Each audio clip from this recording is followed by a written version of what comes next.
Verse number 23, Love without frontiers. The verse, For the sake of another, day and night performing action, having given up self-centered interests, the compassionate person acts. The self-centered man is wholly immersed in necessity, performing unsuccessful actions for himself alone. Commentary. When a person looks at his own life, he sees certain topological limitations. He draws a circle around his own ego consciousness and marks in its center his ego. He places everything specially dear to him inside the circle, calling them I and mine. Outside he places everything alien. This circle is the ego boundary spoken of by existentialist psychologists. There are many kinds of ego boundaries. There is a home front, where if you are not certain of your neighbor, you make a strong barricade. Of course, as Robert Frost has said, you are fencing yourself in as much as the other out. You only think you are keeping an alien world outside, when actually you are putting up a wall and imprisoning yourself. So there is a personal ego boundary and one for your home. Then you make a powerful boundary for your prejudices. Religion can never be meaningful to one who has such a boundary. His religion is only a fanatical dogma in which anyone who does not share the same faith is a rival and an enemy. And so they are pushed outside the circle of his beliefs. There are some Frenchmen who will not speak English, even though they know how, because of a kind of linguistic patriotism. If you travel with one of them from Paris to Marseille, they will speak no English, but as soon as you cross the Belgian border, they become normal and begin to speak English with you. This kind of fanaticism exacerbates language barriers. So there are several topological boundaries with which people imprison themselves. Narayana Guru uses the term kripanan to describe someone caught in these self-centered limitations. On the other hand, for the person who sees his counterpart as frontierless, the whole world is his. He cannot brook any kind of differentiation, whether by caste, race, color, or creed. Even though, for the sake of communication, such a person uses the word I, in his mind it means we or all of us. Such a person is here called a compassionate one, Kripalu. All of us, whether compassionate or selfish, have to do action. Even breathing is an action. The Bhagavad Gita says that no person remains for even a moment without engaging in action.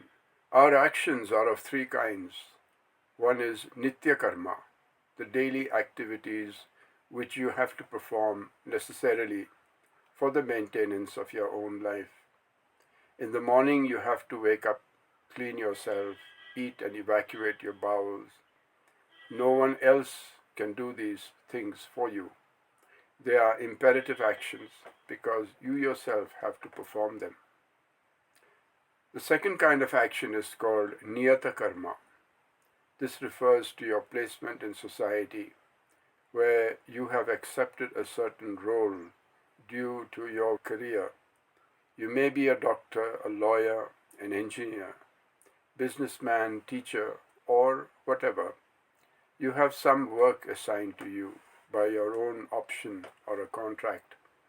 It requires you to do a certain kind of work for certain hours each day, and if you don't do it, there is a breach of contract or someone will suffer. You and everyone else expects you to do it. This type of daily expected work is called niyata karma. The third kind of action is naimitika karma. It is incidental. There is no regularity to it.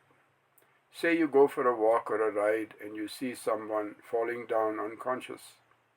This is not a daily occurrence. If you are a compassionate person, a good Samaritan, you stop and see what happened. You call for help or try to get him to a hospital or his home. Perhaps you cover him with your coat or administer first aid. All this is done incidentally, and little or none of it is prescribed. This is naimitika karma. Of the three karmas, nitya karma is common to all people. It is for one's own creature comfort. There is nothing good or bad about it. You don't eat because it is a great virtue. You have to eat. And you don't consider someone's morality or immorality just because they are breathing. They have to breathe. Leaving this type of action aside, there are really only two kinds, niyata and naimitika. The motivation to act in either of these ways can come from two entirely different sources, namely selfishness and compassion. This is where your whole life pattern is decided. The person who is basically selfish has to limit the world around him to make himself secure. The more he thinks of himself, the more glaring is the contrast with what is his non-self. An increasing strangeness comes between him and the rest of the world. He becomes suspicious of the outside, which brings feelings of insecurity. The suspicion and insecurity compel him to build a fortress around himself. As this becomes exaggerated, he becomes paranoid. He needs to always cover up, to do things secretly and calculatingly. He holds his cards away from others and secretly senses what profits everyone is going to make. Then he wants to play tricks, as his only concern is how to gain. He does not believe others, and so others do not believe him. As he is feeling insecure, he cannot be open with others, and this lack of openness makes him unacceptable to others. Thus every day he is losing some ground. He makes his life more and more difficult by shutting himself away from others. Ultimately, his life becomes very shallow. He cannot have any real truths or any great culture or tradition. There is no sublime height to go to. His world of interest is very cramped. We see millions and millions of such unfortunate people all around us. It's just terrible. They live within their own prison walls, incarcerated by their own selfishness. I see hundreds and thousands of families who live this kind of wretched life. No meaning, no value before them. All day and all night long, they think only of their eating and drinking and their one particular family's interest. Everyone else can go to the dogs. They are always in trouble. Each day they further cut off their vital links with the rest of the world. Such miserable beings. The Guru says here that their face is always down. They cannot face the world. They are living in shame, living in vulgarity, shame and greed.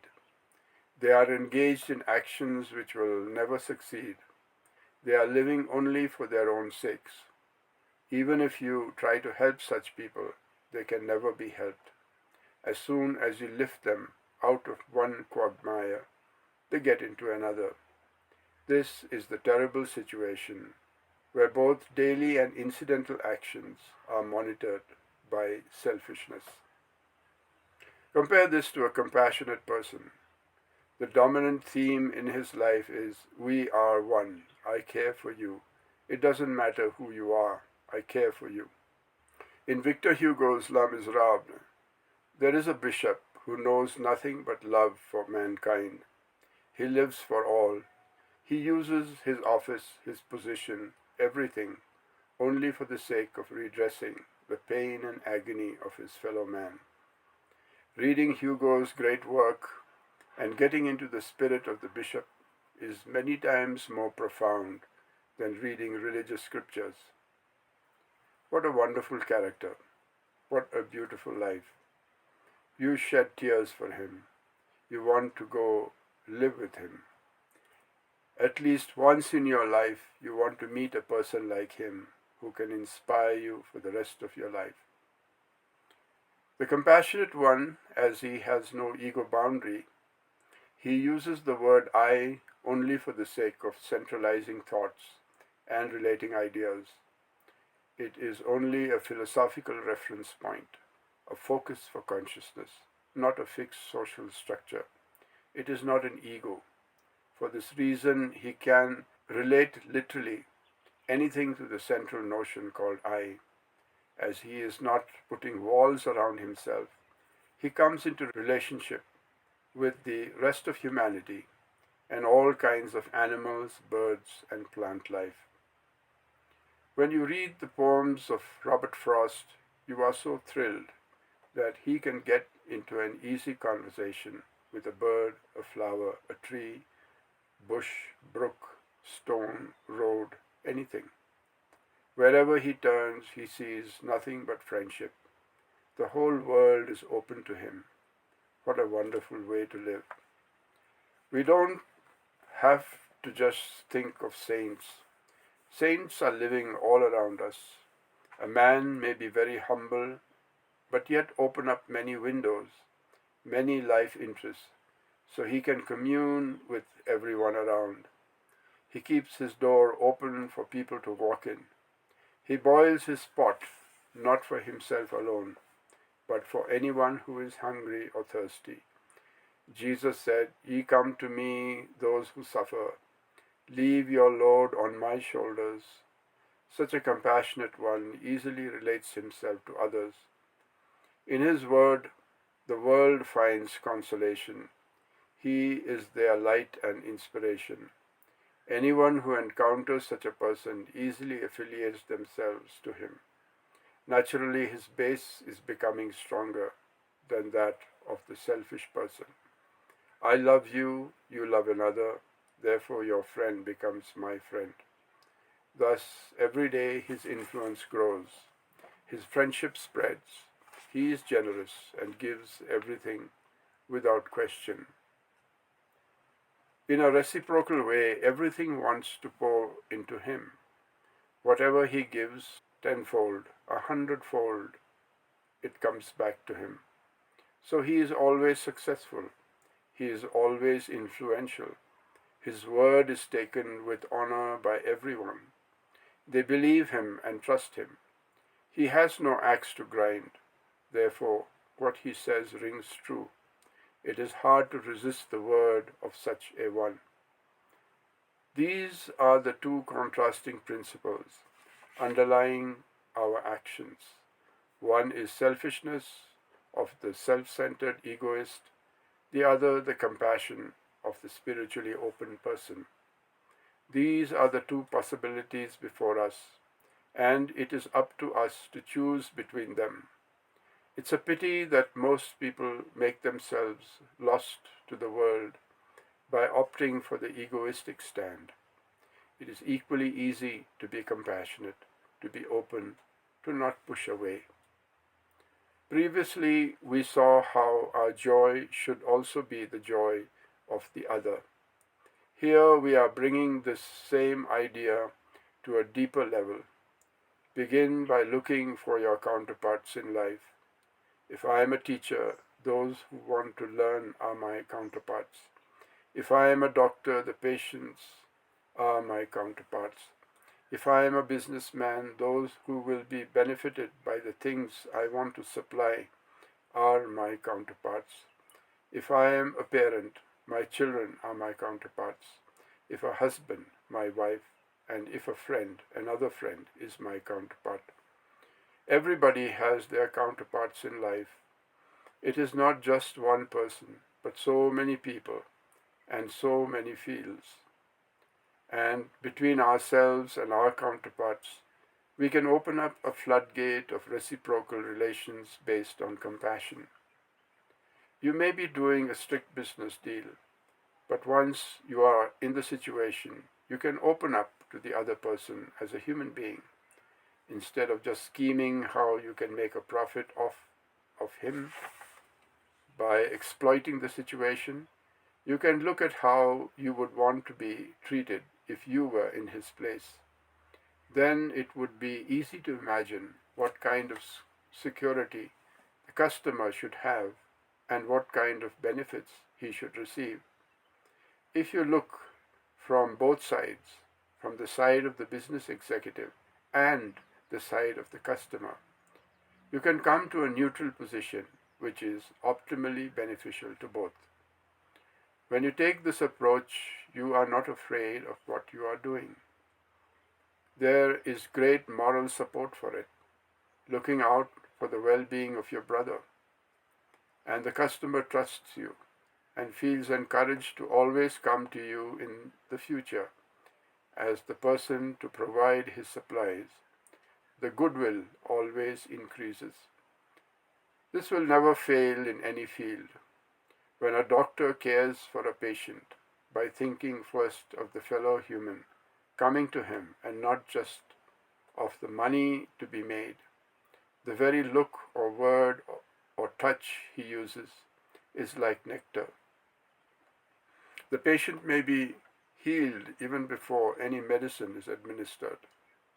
In this way, we are all saints, and we can be saints here and now in our daily life.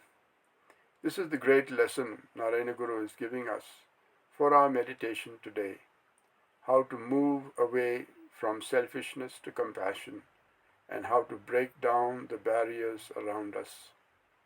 As a footnote, I want to say something to all of you.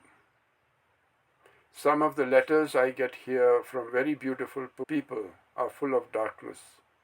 The only cause for their darkness is the lack of compassion and the self-centeredness in their egos. In the last couple of days, I received word about two families breaking up, each of the women with 2 children, and the man finding it impossible to live with her. The woman finds she is caught up in darkness. Innocent children suffer tremendously because of this lack of compassion on the part of their parents. I sometimes wonder, is there anything called love which unites people in this country? How shallow, uncouth, rotten is the things they call love here. It is terrible, selfish to the core, dark souls, never caring for anything but their personal interests, brutes, and yet how beautiful they look. It is so painful to see. Only this morning I wrote a letter to a young friend to get back immediately to his wife and 2 little ones. It is shameful, an utterly shameful situation. And these people have been running after swamis and gurus for years. They have been claiming to live a spiritual life. Still they claim to be spiritual, yet not caring the least for each other. What a painful, shameful thing. Where is compassion in them? Why do they speak of love? Do they understand what love is?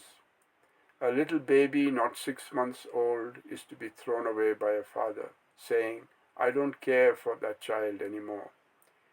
Is he a father? This is a rotten place. I think this country has lost something very, very precious.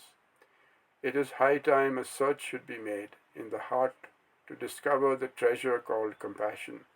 Instead, we run after fantasies and never want truth at all. I am not just here philosophizing. I am speaking to you of hard facts of life, of stark realities of life. I am not asking you to become such a great saint as living for the Eskimos or saving the whales. Save your own child before you go out to save the whales. You are so compassionate that you want to preserve rare species.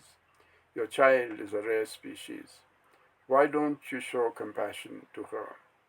Americans are very clever to find out what is on Venus, but they are not clever to find out what is in their own child's mind. Allow this to percolate deep into your soul. Then make a serious self-examination. You can make your life many times more precious, more worth living. And the free translation of this verse is as follows.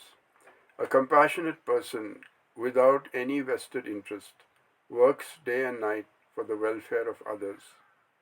On the other hand, a selfish person, desirous only of his own advantage, toils endlessly but comes again and again to frustration.